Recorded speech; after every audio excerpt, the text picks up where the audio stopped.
Hey, welcome back to the Connor Larsen Show. Today's episode, very fun. It's about the lawn. I'm done with the lawn. I just don't. This was the easiest episode yet to research. I've been doing a lot of these where I go into it being like, well, I'm kind of dumb. I don't know anything. And then I do the research and I go, oh, okay, I see why people feel that way. This one I went in going, I think having the lawn is crazy.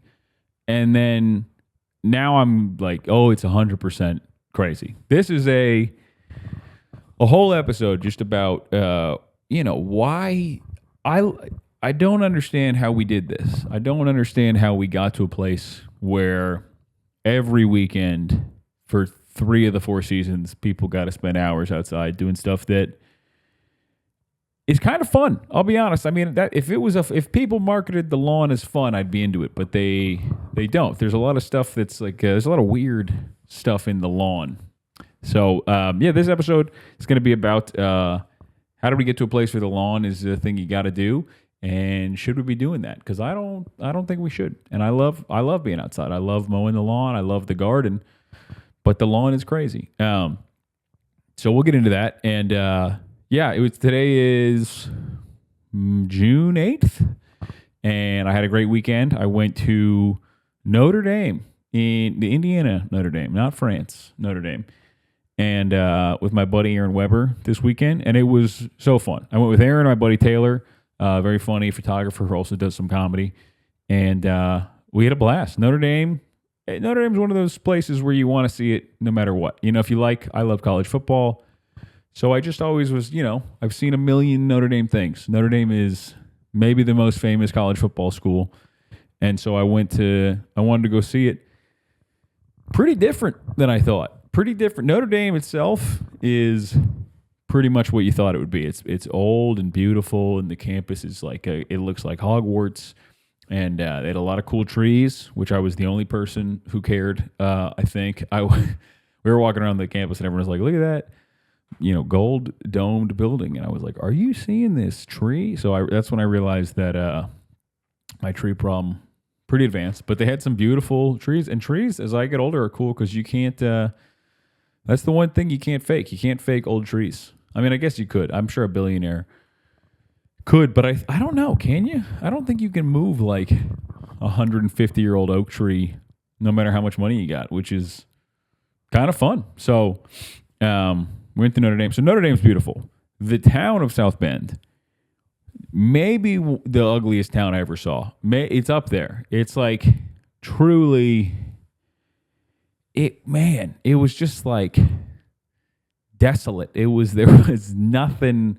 And you talk to people in Notre Dame and they're like, oh yeah, this is bad. It's a bad town. It looked like Fallout. That's what the town looks like. There was nothing. The weather, we had one day of beautiful weather, and then we had one day of just terrible, just rain, and it just would start raining real hard for a second, and then stop, and everything's hot. That's my least favorite weather is when it rains and then it stops, and then everything just steams, and you're like, get me out of here. But I had a great time because I went with my buddies, and the show was great. And it was cool to see the campus. So I had a good time. And then I came home and I had to play catch up in the garden. That's the worst part now going on the road because it's prime garden season. If I'm gone for 2 or 3 days, I come back to like just crazy. The weeds are out of control, or no one has pruned this thing that I needed to prune. It's. I love having a garden, but it is like having a never-ending list of things to feel guilty about. Where you go, oh, I should go prune the roses, or you're like, I bought this root rocket so that I could get cuttings from the hydrangea, and I forgot to do it. I always feel bad. But the garden is looking great. I will post some videos of it later because I'm pumped. It's amazing how much. I started thinking I was getting excited in March and April, and it doesn't pay off for a few months. But now, man, everything's really going. So we're having fun. But so I was gonna go mow. I was gonna mow the yard, and it's weird. I love mowing the grass. It is one of my favorite. I'm very lucky for my wedding. My in-laws got us a riding mower because for a while I had a push mower, and we live a little bit out in the country, so we had way more than I could push mow. I mean, it would take me like 4 hours, and then I would just lay on the ground like, "Wah," and I was just getting wrecked with the push mower. And all my neighbors were laughing at me, which was a very funny. We had a new neighbor move in. He's a cool guy, but he had a push mower, and I was like, I don't know how long you're gonna do that. And then like a month later, he had a riding mower. It is just it's such a different. The riding mower is so fun. The riding mower is like. Here's what I like about mowing the lawn. It's the only time I can drive an engine, a combustion engine thing, like kind of carelessly. Which they'll play. If I ever get in a lawnmower accident, they will play this. But I'm just saying, as opposed to a car. In a car, I'm very tense. I'm very paranoid because that's just how I grew up. My dad was always telling me. He was like, you see those, the lanes that are all yellow? Those are called death traps. And I'd be like, great, I'm 10. But mowing, you're just having fun. It's like a convertible. You're just kind of going around. And I love mowing the lawn. But I think about it and I just go, what am I doing? Because especially, we bought this house and then we've been here about 18 months, 2 years ago, and we don't do anything chemical to it. I don't do any treatment of it. And it's starting to show, right? I'm starting to notice there's clover and dandelions and all this naturally occurring stuff. And then I'll talk to people and they'll be like, hey, what you got to do is just blanket your yard with chemicals. And I just seems like the craziest possible interpretation of what I should do. Because in my head, why am I going to fight nature forever to just have a lawn? That's what's so confusing. I love mowing the lawn. It's such a nice, meditative, you're outside, you're driving around, it feels good. But there's sort of this pressure to keep it looking uniform and nothing out of place. And the more I go into the garden and see how, nature has this very organic, balanced system where this happens and then this thing thrives off of it. You plant the marigolds in your beds to keep the pests off, and then there's the three sisters, or these crops grow well together. All these things interact together. And stuff like clover and the other stuff in the lawn, I like it. The bees like it. It seems good for everybody, and it doesn't make any sense to me that I should be dumping chemicals near where I live to make it look, I don't know, good for people driving by. I don't care about them. So it was an interesting thing. That was how I originally felt. And I was like, well, let me do some research.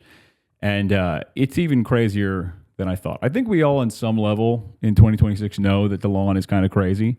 But the actual stats and information is nuts. The first thing that kind of blew my mind was I was reading about Kentucky bluegrass, because that's a lot of the grass we have around here.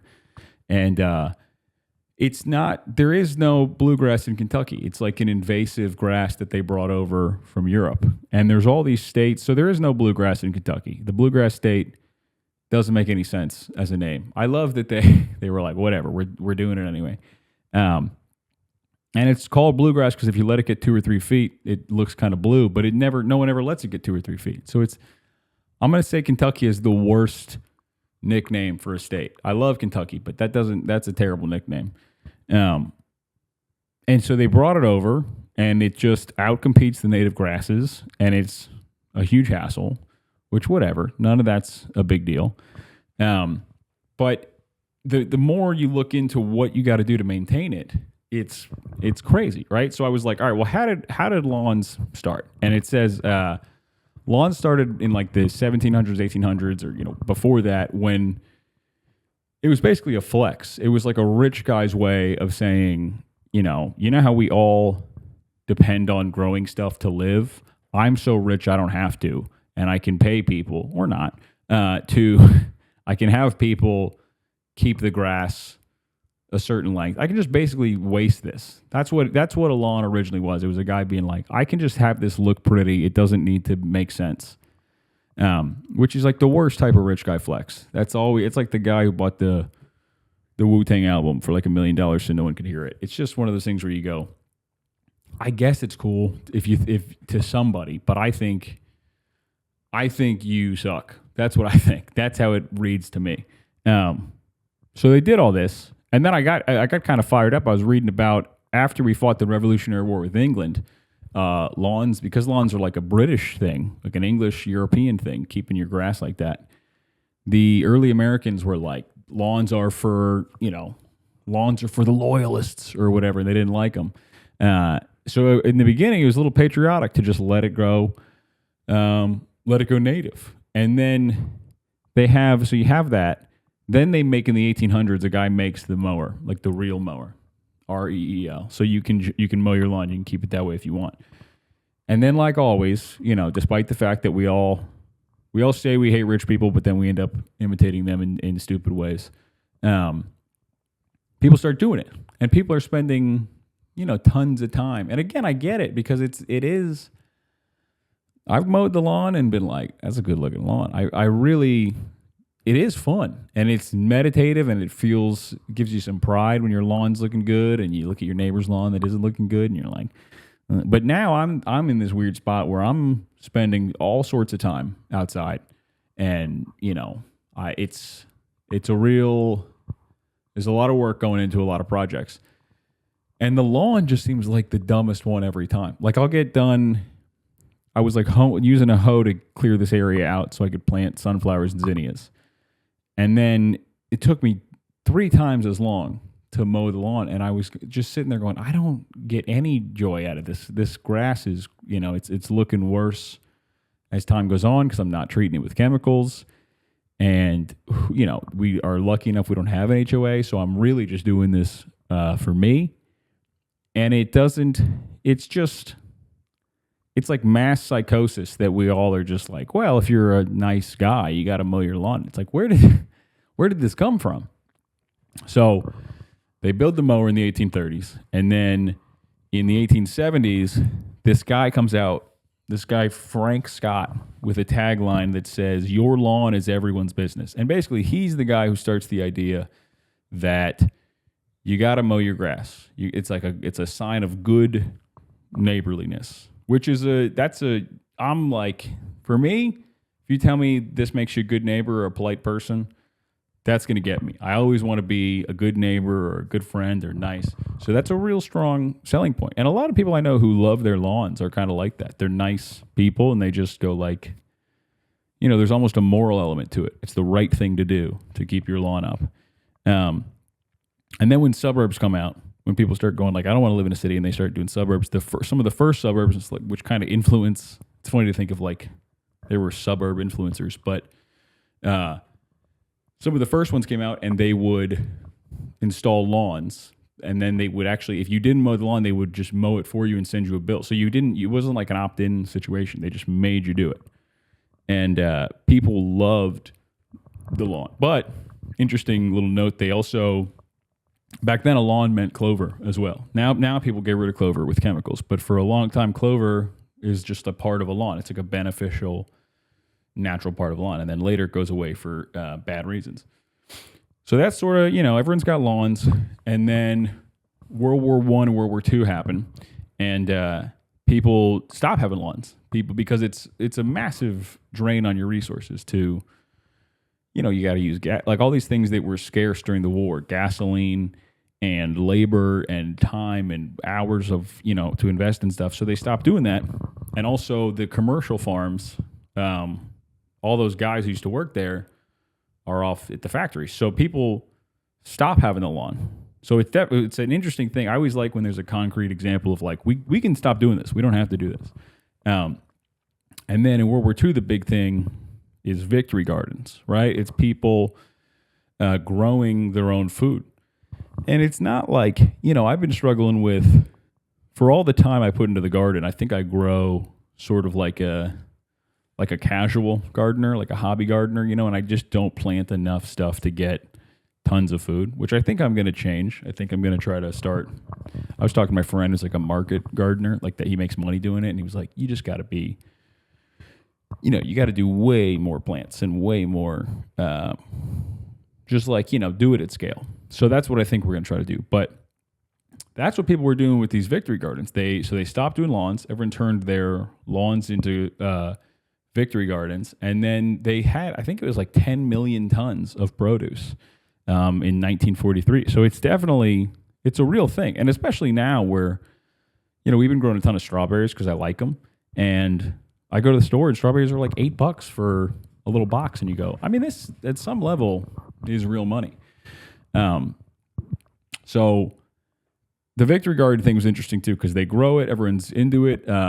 Eleanor Roosevelt, FDR's wife, who I feel like she's most famous for like fake quotes in Step Brothers, and you see them on like memes. They're just like I piss excellence or whatever. It's not. She didn't actually say that. I hope. I'm guessing she didn't say that, but so she put a Victory Garden on the White House lawn, and then people were getting mad. People were like, "You can't." We pay for the White House. You got to maintain the lawn. So it's always been a thing people get heated about. And so actually the war ends and the government stops telling people to do victory gardens and can their own food and all this stuff. And there's actually a kind of a food shortage in 1946 because the commercial farmers haven't caught up yet, right? They're just getting done with the war. All the workforce is coming back home, but there's not enough food. So they just, because people... 10 million tons suddenly out of circulation. So they go back to the lawn, which to me is crazy that they just, I don't know, I guess it makes sense, right? You were there at D-Day, you've seen some stuff, and now you come home and you go, I just want to mow the lawn. I just nobody give me crap about this. And again, if it was just as simple as like people like it, what do I care? If they disagree with me, that'd be one thing. But it's not that simple because the big thing that made me go, man, this is nuts, is when you look into it, all the popular landscaping chemicals we use they're made by they're basically byproducts of war. We were trying to make something. So 2,4-D, which is like that's the thing that people just spray on their lawns in huge quantities. It was originally made to do bio-warfare, which is not a good start. It's like anything where you go, so the plan was they were going to spray it on German and Japanese crops, and it was going to kill the crops. And then the war finished, and they were like, well, we don't want to waste this bio-war. Let's sell this to people. And they started telling people, basically it kills stuff that is... There's like basically anything that's not mono. I can't remember what it's called, like a mono crop. So it kills anything that's not grass, essentially. And started killing clover. And the people were like, "There's actually you can find like leaked internal documents." These companies started saying, "We got to tell people clover is a weed. You don't want it because this thing kills it." So it's again, it's always like interesting when you catch people just kind of lying for money. So it's called a selective herbicide, and it kills broadleaf stuff and spares grass. So it kills dicots, spares monocots.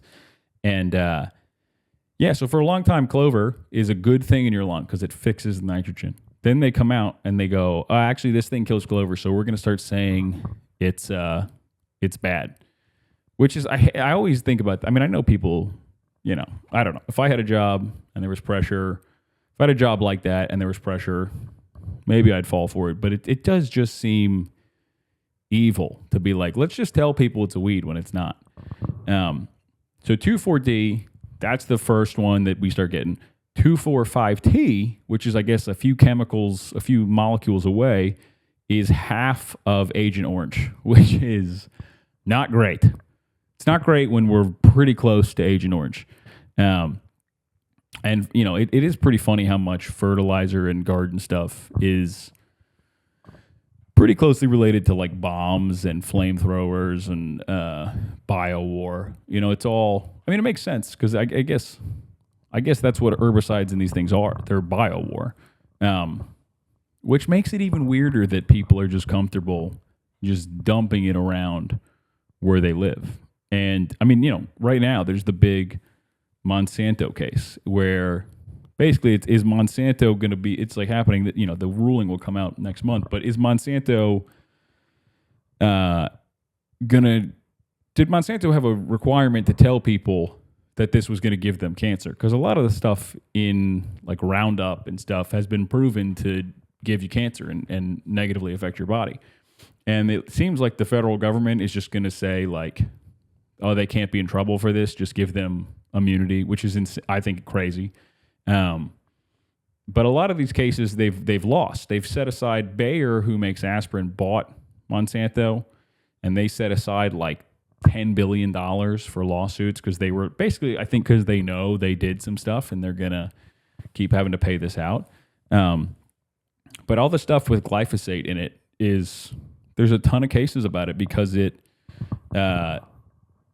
basically messes with your body's ability to protect itself and regulate itself. And we're not only using it in general, which is, sort of maybe not a good idea, but we're just dumping it right in the place where we get our food. It's one of the craziest ideas to me.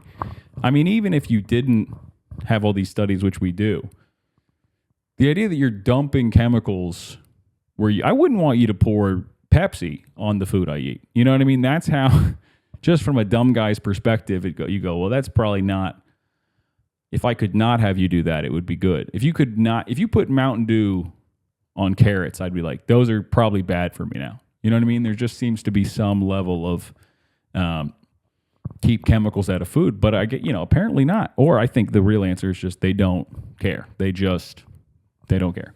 And then there's a whole interesting rabbit hole. They made GMO crops. They modify the crops to basically become types of, variants of crops that can handle the whole field around them being sprayed with herbicide, killing everything around them except them. And you go, yeah, but what else? What are the other side effects of that?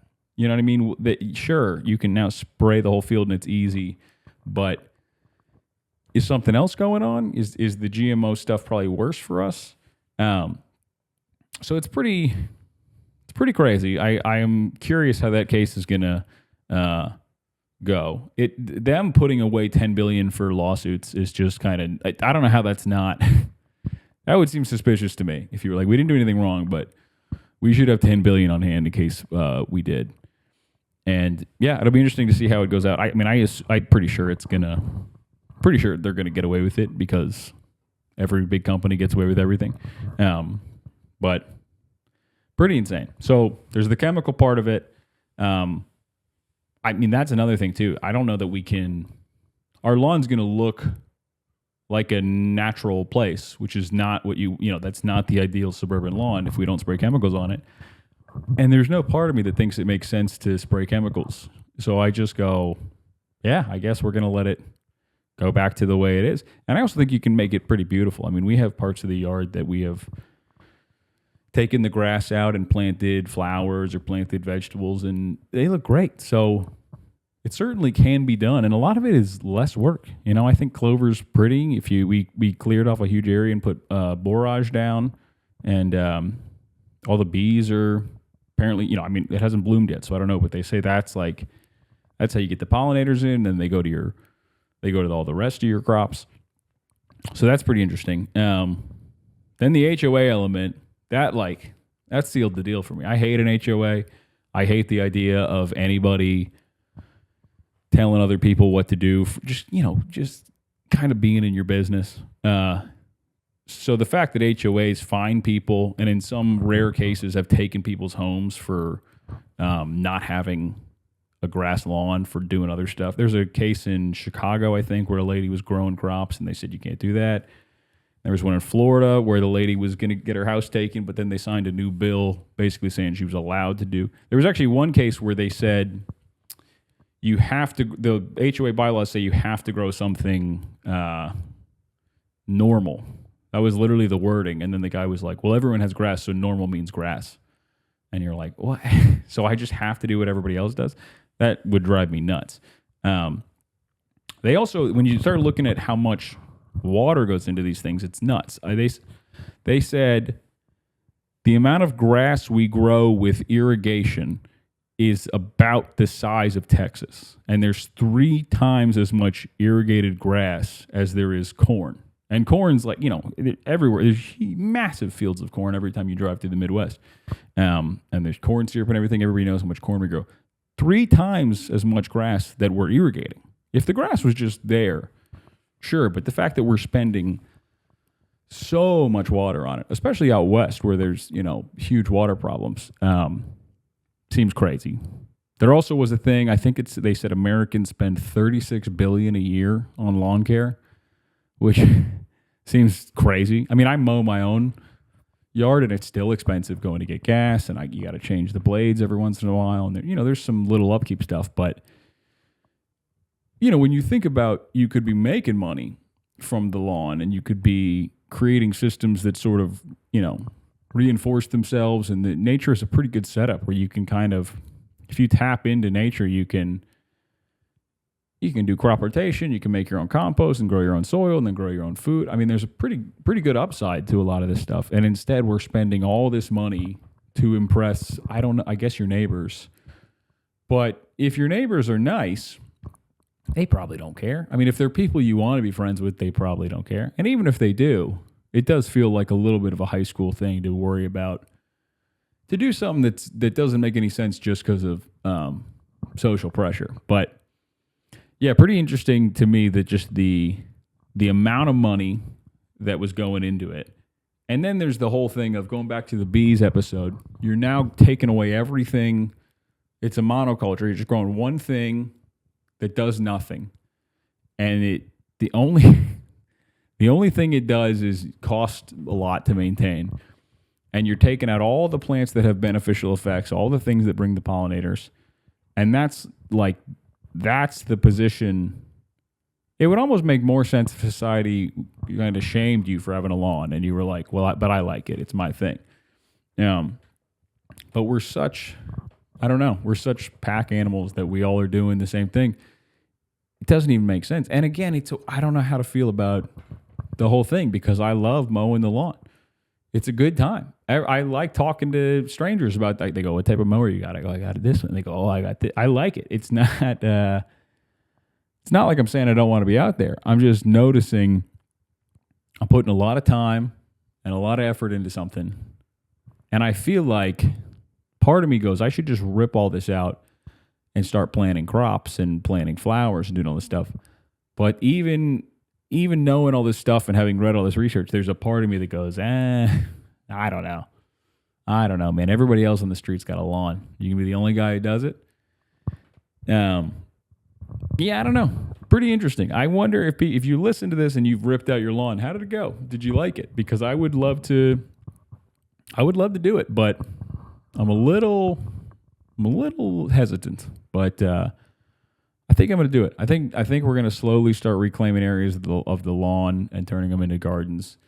And as time goes on, maybe we just turn the whole thing into it and become the crazy guy on the street. I like all my neighbors. I love my neighborhood. I'm not trying to upset anybody, but every time I do it, it feels crazy. I get, there are parts of a lawn I like. A really nice lawn with the stripes.